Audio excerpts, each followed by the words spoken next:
my take, it is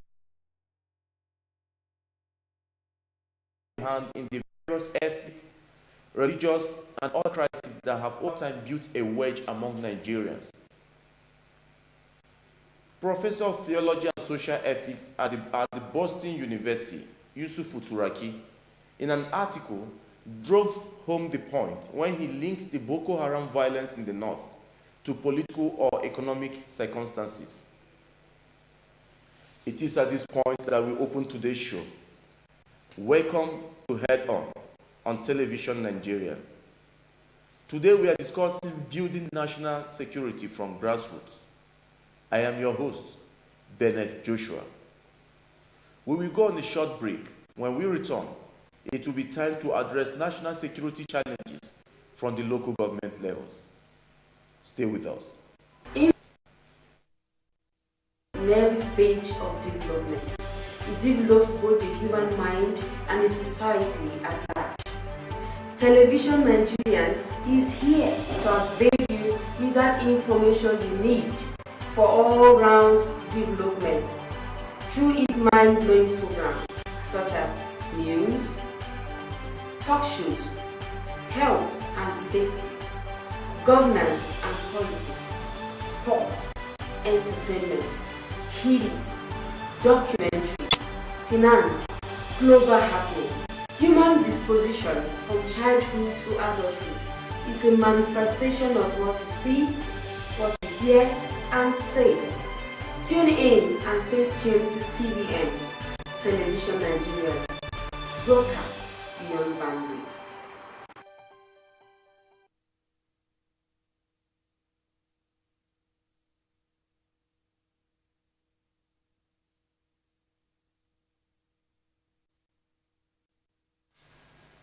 Thanks for remaining with me.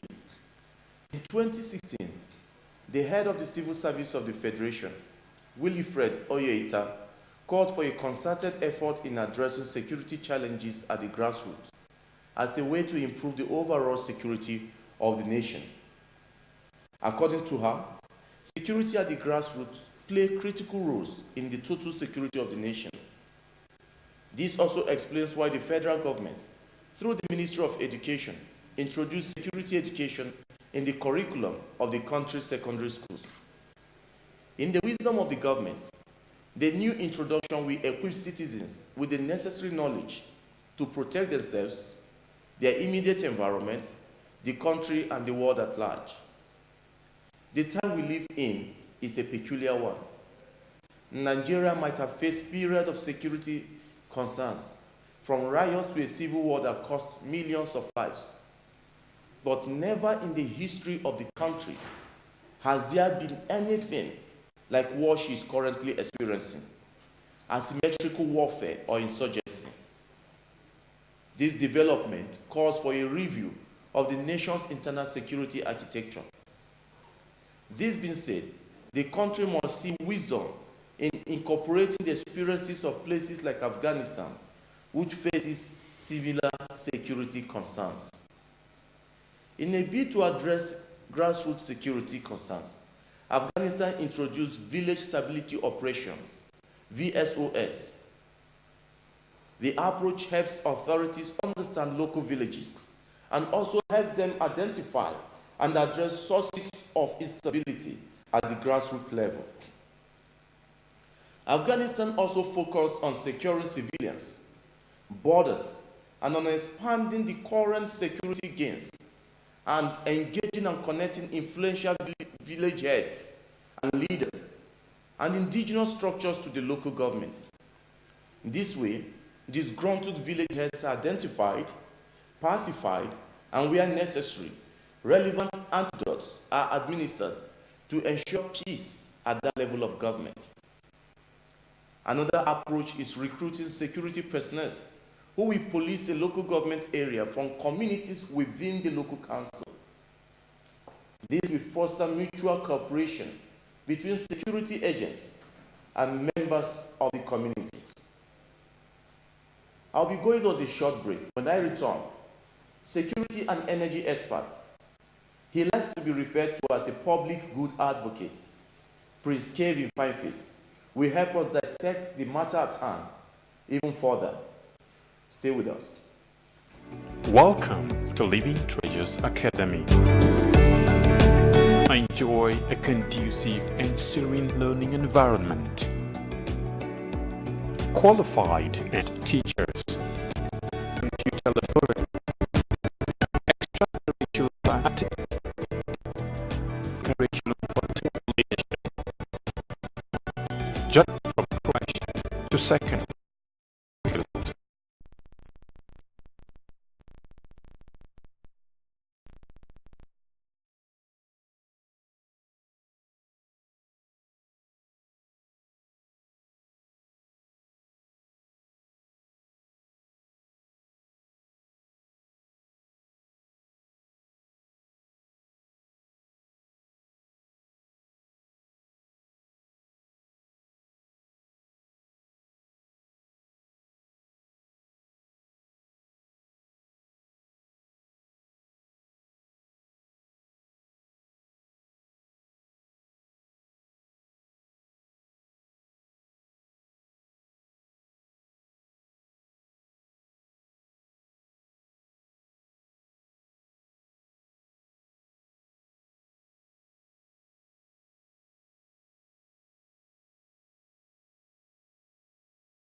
Live in.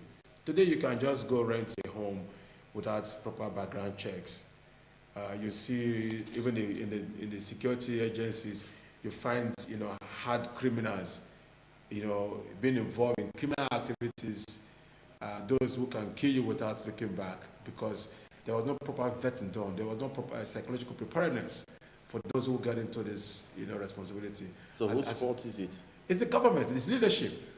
It's a fault of leadership. It is clearly it's obvious. What part of government in particular? When you talk about leadership, you're looking at the executive. See, I'm a fisherman, okay? Remember, I go back to the village, I still go back to fishing. For you to know if the fish is bad, it's from the head, not as big as the stomach is. If the fish is rotten, it's from the head.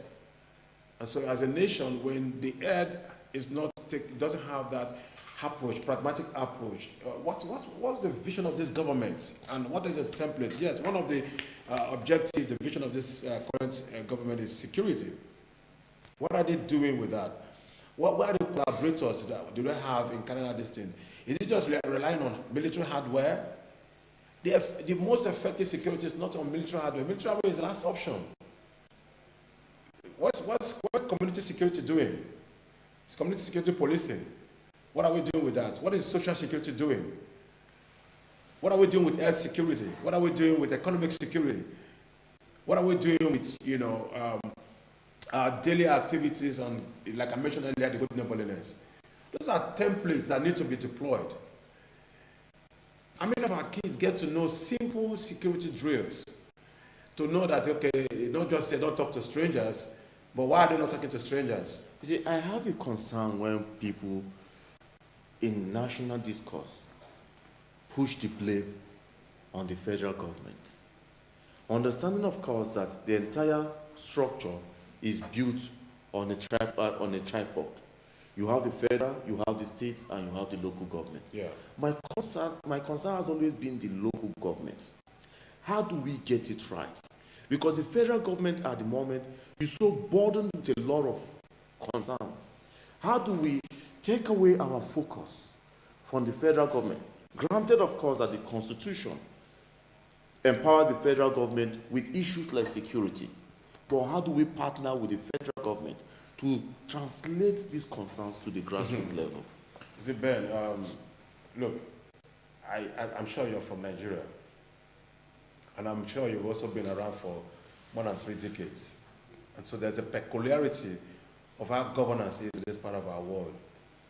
Our style of governance is purely hierarchical-based, subjugatory style governance. You have a state governor who do not necessarily function as a state governor because of the style of leadership that we have running. By the constitution, the state is more like an autonomous state. It's not supposed to be, it's a federation. So every state is independent of the federation, but there is that relationship.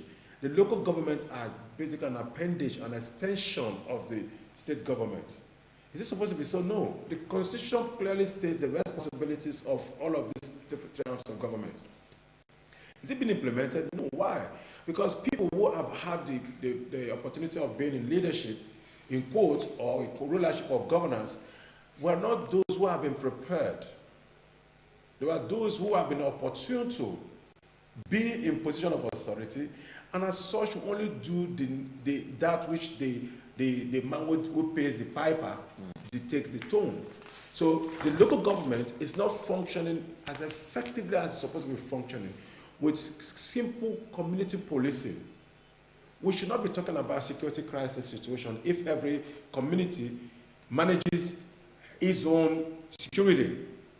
Then you now have, the British did that with one police to about 500 people.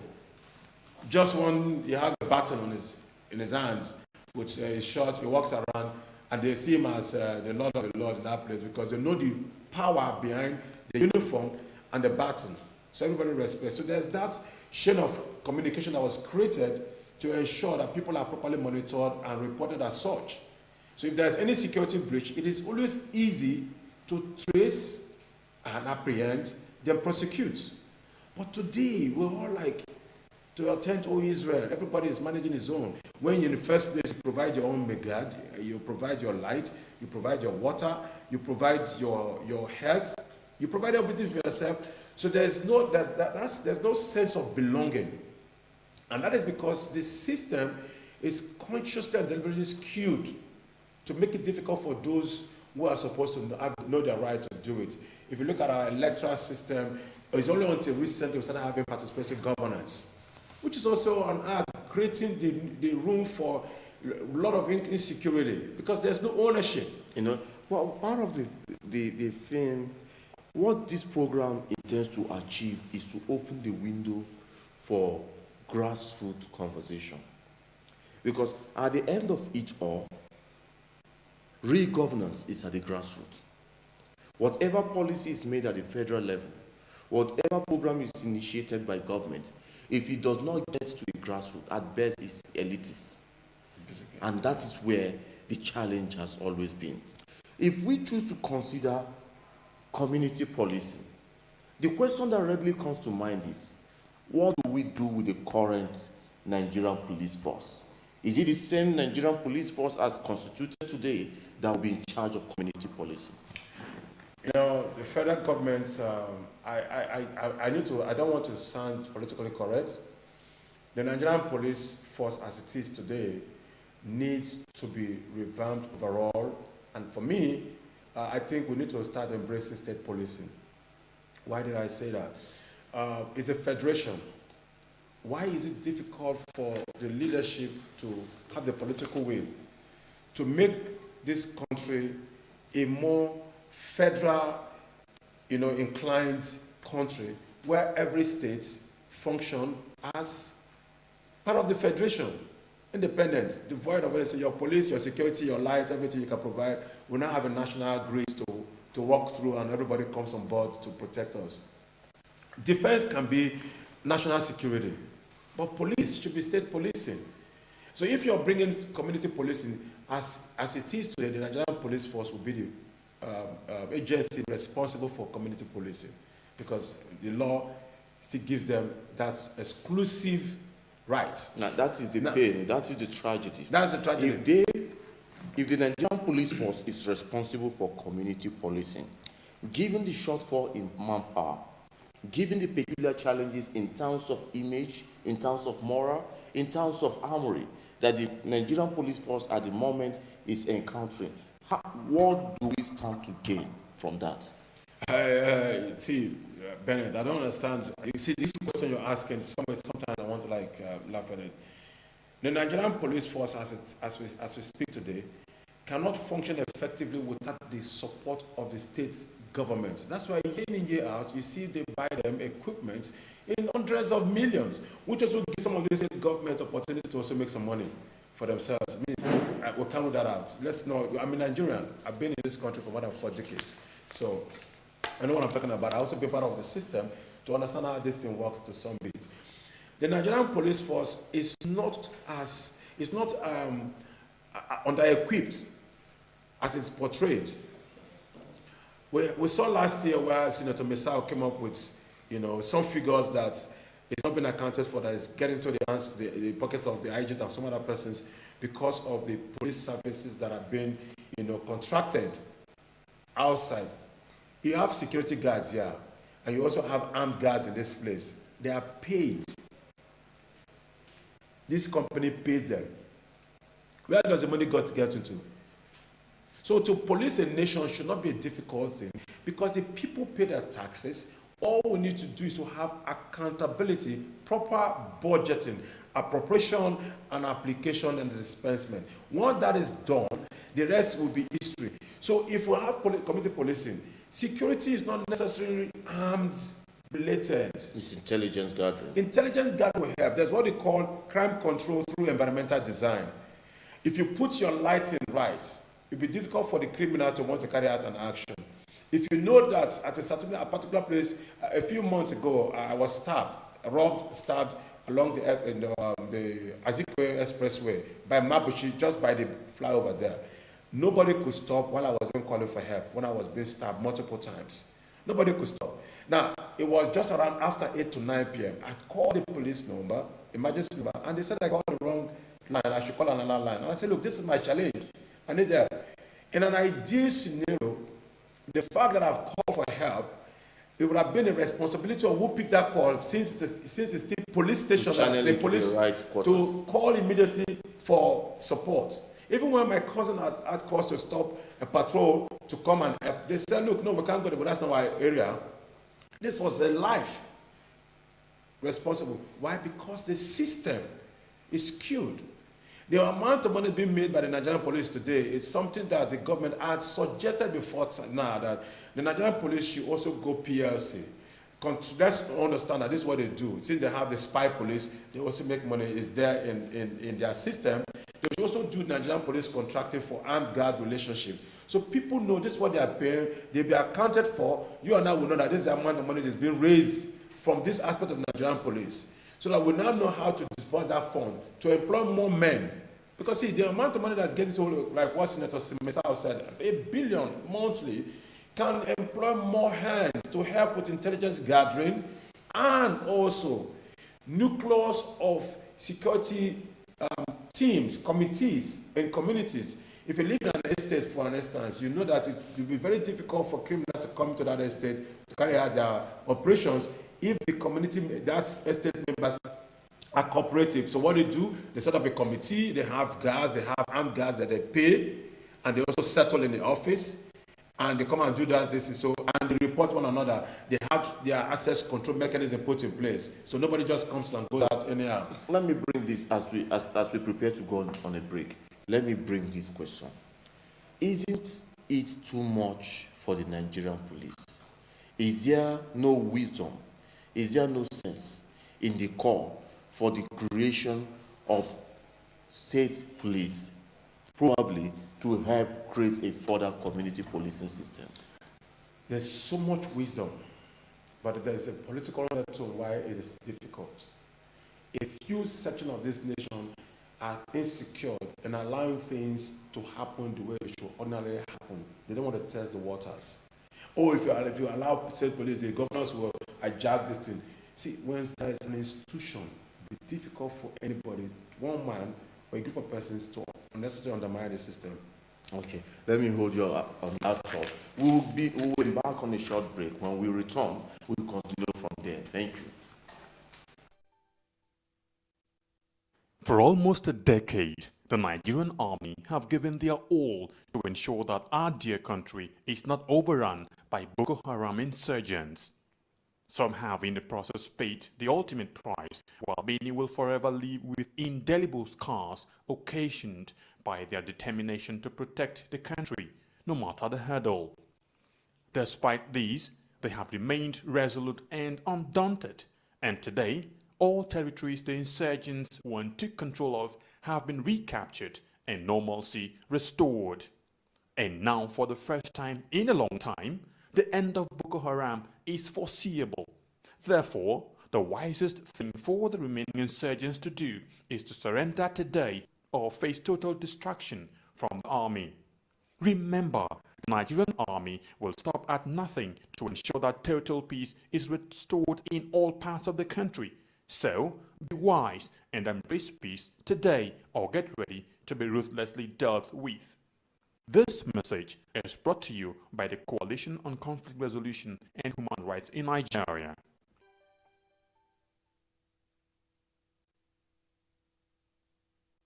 It is head on.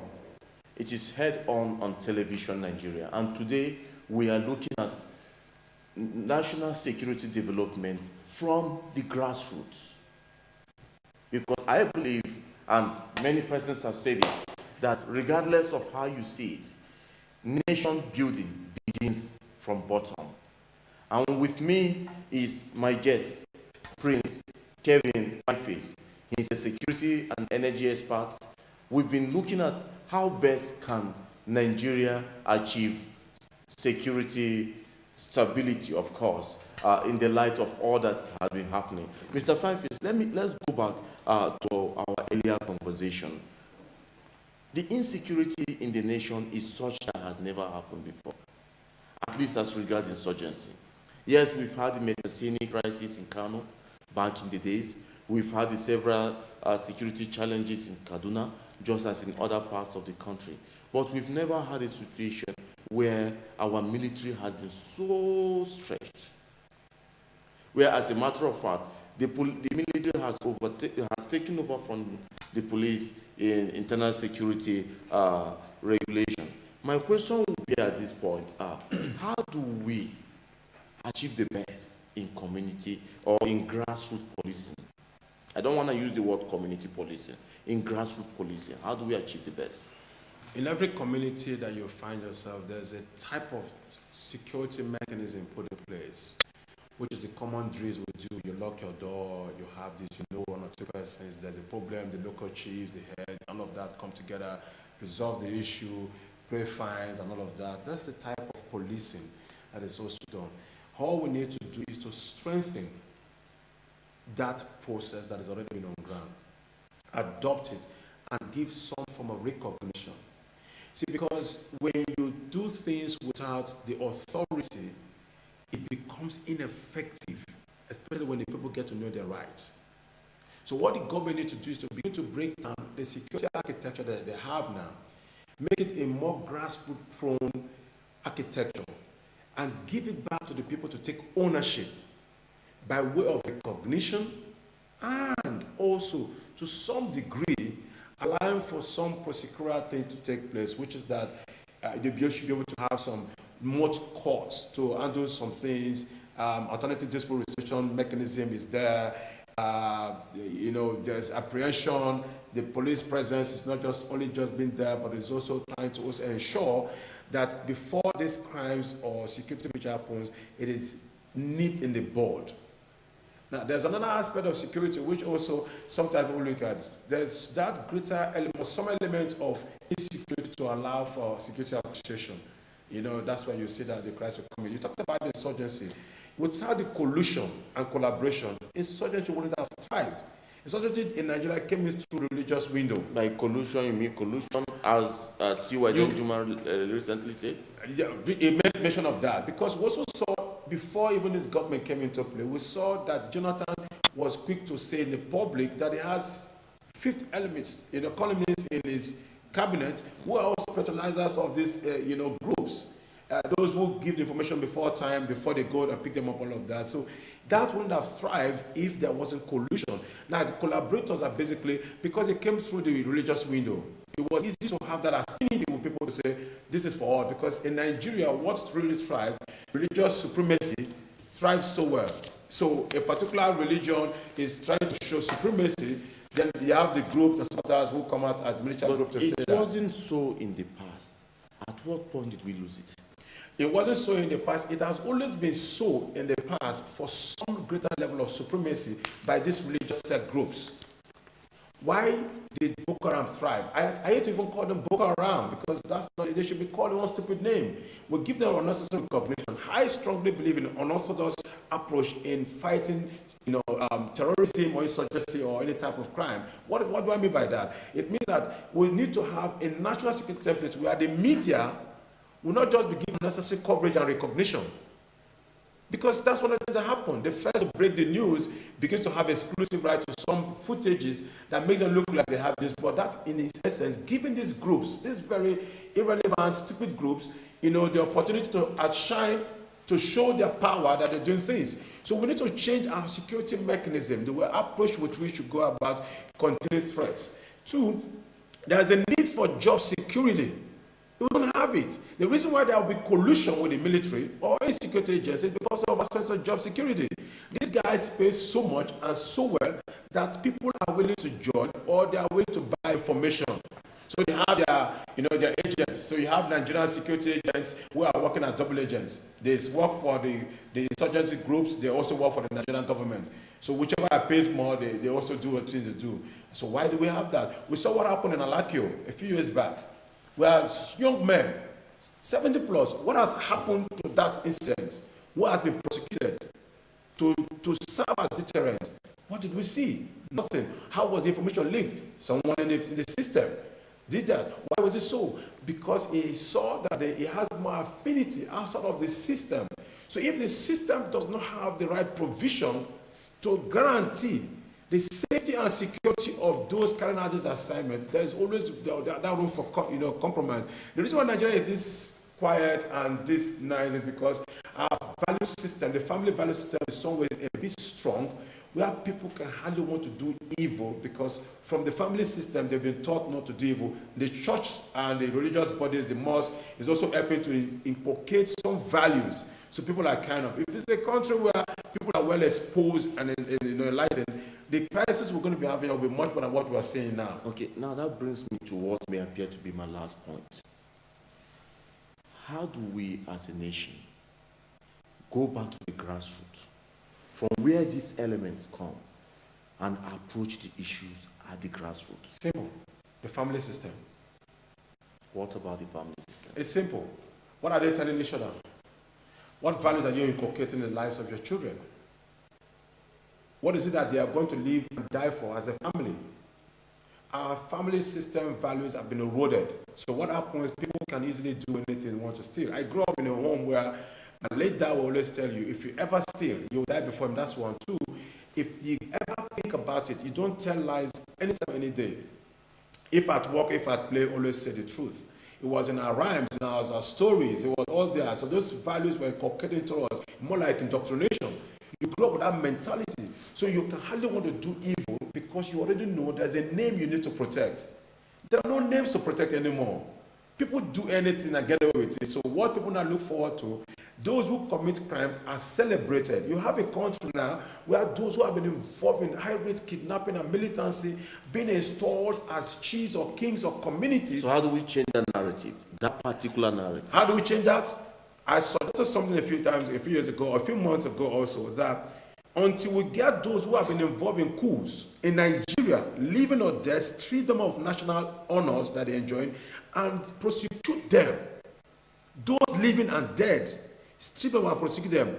Militancy will always see the need for militancy. Kidnapping will always see the need for militancy, because when people are not punished for wrong being done, then you allow for anarchy to take place.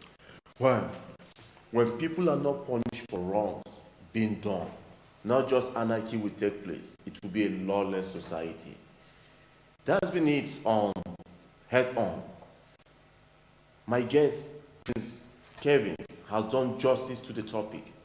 But one thing remains sure, that it is a conversation that will continue. The frequency of religious and communal clashes, riots, conflicts, and violence since 1980 to present has reached endemic proportions. This is a reflection of a national crisis and the nation in search of its own soul. Nigerians are deeply concerned and worried about this, and we have begun to devise ways and means of addressing the problem. Today's show, Building National Security from Grassroots, is our contribution to this all-important national discourse. As the country continues the struggle to regain peace and stability, an essential component for national and economic and industrial growth, the need for all to join in making this a reality is as important as the need for self-preservation. Prince Fyneface, I appreciate your joining us on today's show. To my viewer, thank you for being there. And to all who made today's show a success, thank you all. I am Benneth Joshua. Until I come your way again, remember that security is a collective concern. Bye for now.